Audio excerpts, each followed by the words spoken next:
ঘুরতে গিয়ে লাইটার নিয়ে যাওয়ার কথা মনে নেই একদল তরুণের। উড়ে এসে ডেলিভারি দিল দেবদূত।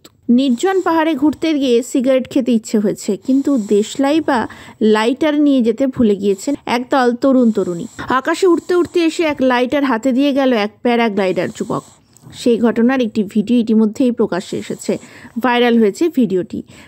সেই ভিডিওয়ে দেখা গিয়েছে গোয়ার সৈকতের ধারে একটি পাহাড়ের ওপর চড়েছেন একদল তরুণী। সেখানে গিয়ে বুঝতে পারেন যে সঙ্গে করে লাইটার আনতে ভুলে গিয়েছেন তারা। তারপর তারা দেখেন এক যুবক প্যারাগ্লাইডিং করতে করতে তাদের দিকেই এগিয়ে আসছে। ওই যুবক কিছুটা কাছে আসতেই তার কাছে লাইটার চাই তরুণীর দল।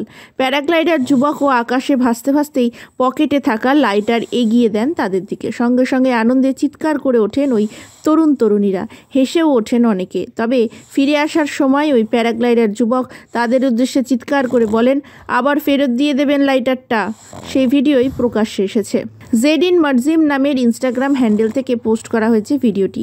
ইতিমধ্যেই বহু মানুষ দেখেছেন, 1 কোটিরও বেশি বার দেখা হয়েছে ভিডিওটিতে। লাইক কমেন্টের ঝড় বয়ে গিয়েছে। ভিডিওটি দেখে মজার মন্তব্যও করেছেন অনেকে। যদি মন থেকে কোনো কিছু চাওয়া হয় তা আপনার কাছে আসতে বাধ্য। অন্য একজন লিখেছেন, এ তো প্যারাগ্লাইডার নয়, সাক্ষাৎ দেবদূত। তৃতীয়জন আবার সেখানে যোগ করেছেন, এখন কি লাইটার আকাশপথেও ডেলিভারি দেওয়া হচ্ছে?